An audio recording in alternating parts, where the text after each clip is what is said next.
Thank you so much, Mr. Salazar. Thank you for your work and for joining us and highlighting the really important pieces throughout your presentation.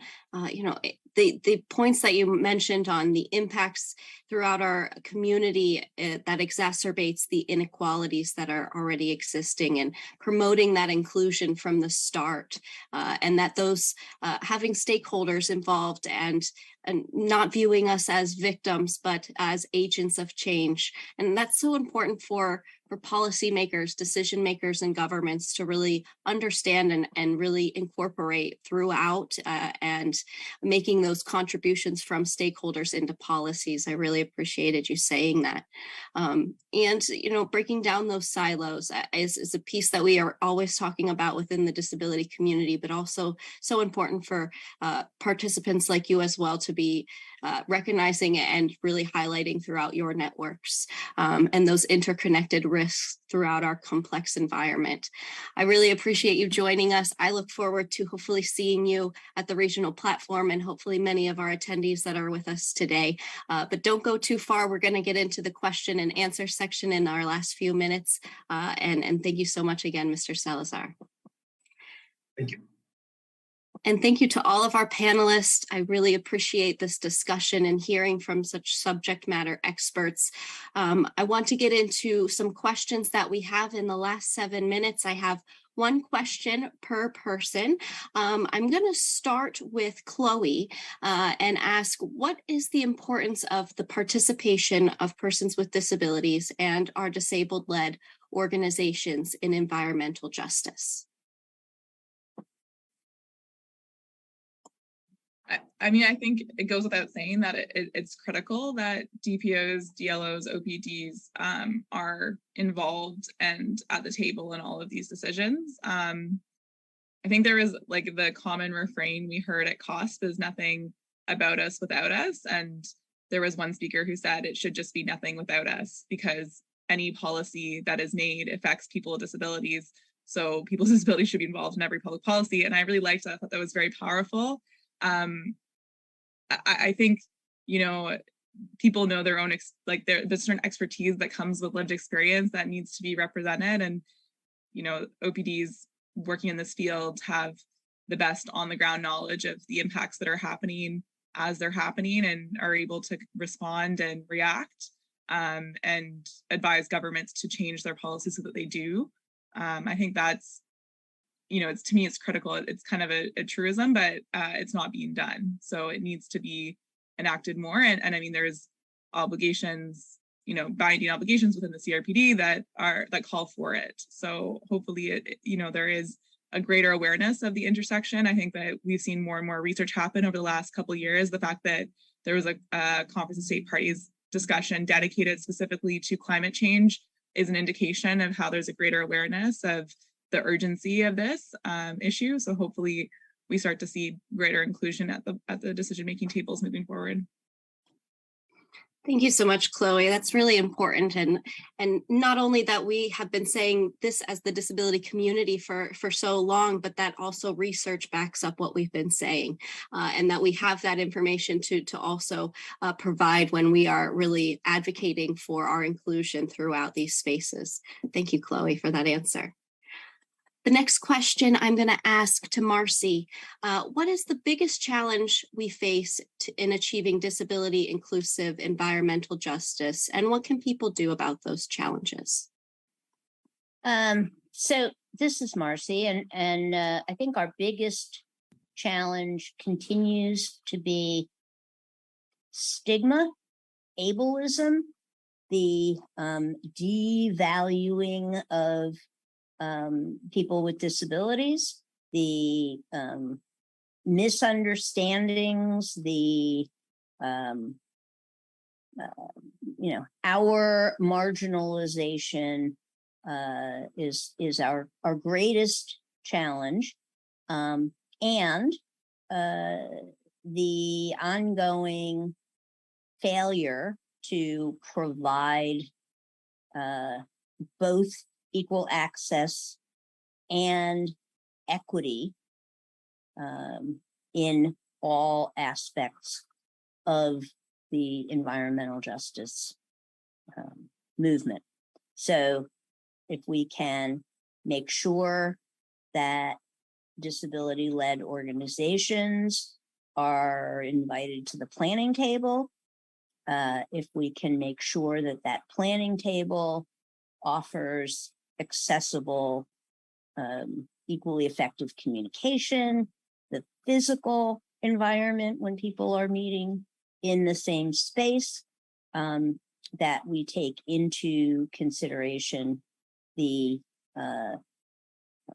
participation needs of all who might contribute. Thank you, Marcy.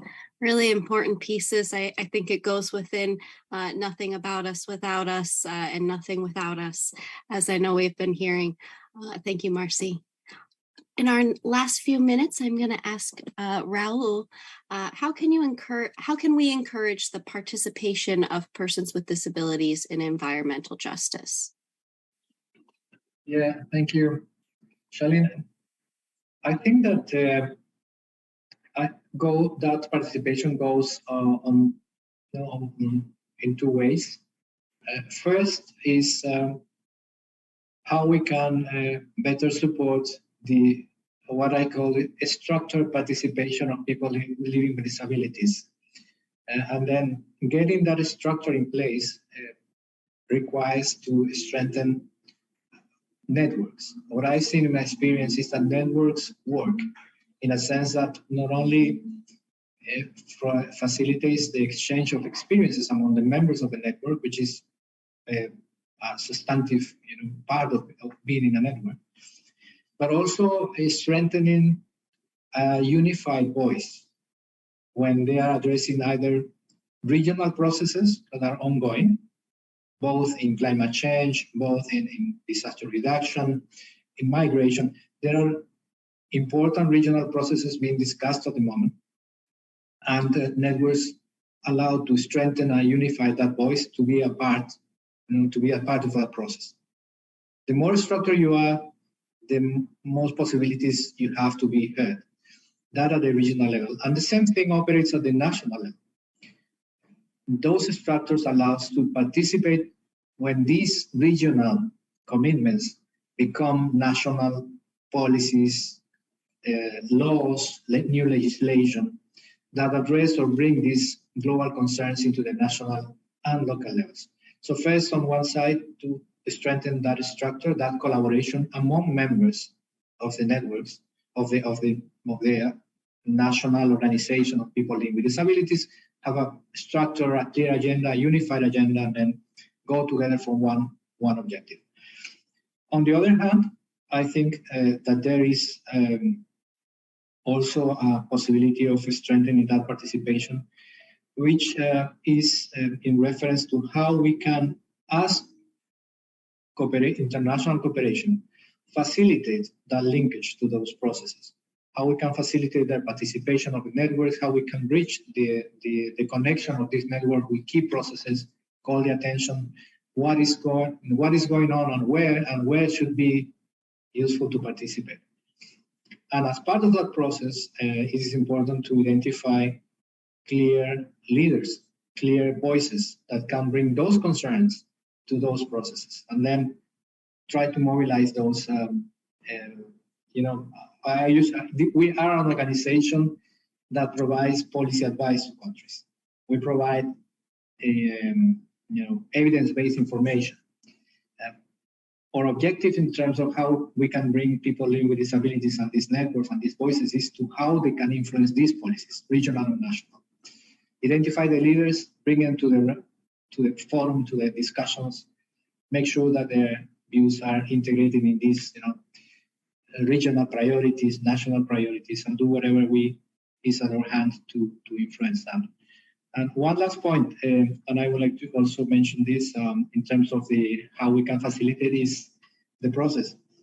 We have to recognize that at the moment there are important discussions in terms of the future of the Latin American and the Caribbean region, in terms of how is going to be our development after the COVID-19. We are in a recovery process.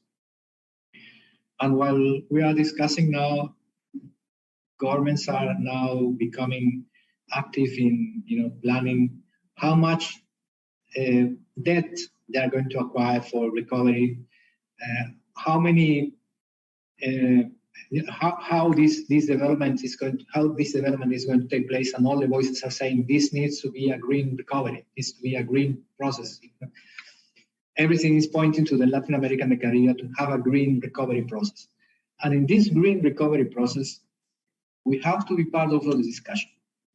In the financial discussions, in the development processes discussions, when we are discussing the advances of the SDGs, ministerial meetings, there are multiple forums where environment meetings, ministers of environment meet regularly to discuss, assume commitments, and define what are these objectives in the short and medium term. So we have to be there as a group. And people living with disabilities needs to be aware, participate, bring their views, structure presence and voices. That's what I maybe at a short, in a very, very, very small way I can suggest. Thank you, Shirley. Thank you, Mr. Salazar. Really important points, and really appreciate you speaking on them. And from strengthening our networks to having those networks from national level to the local levels, because we know certainly the impacts are on those most marginalized in those communities at the local level. Thank you so much. I know we could continue this conversation for much longer, but we are at the top of our time, and I want to thank our panelists for your time, for sharing your work, and for sharing these important pieces as we're working towards an environmental justice world. I also want to thank the funders for today and having this conversation, the Green Grant Fund, again, for supporting this work and this webinar today. I will now pass it over to Carlos for some final remarks.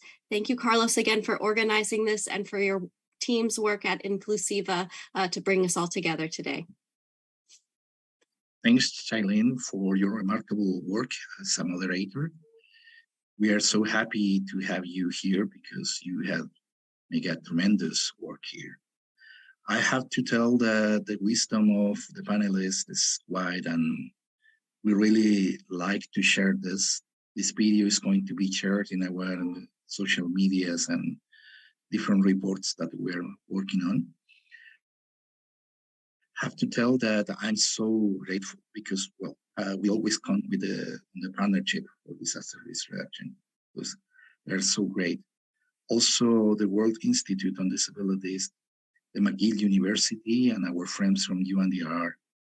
We are going to keep on working on this. We really believe that this is a topic that is interesting and is needed. And that's something that we have to go on. We need to keep on going on this. So I have to say thanks all of you. And well, that's all for today. See you in the next activities. Bye.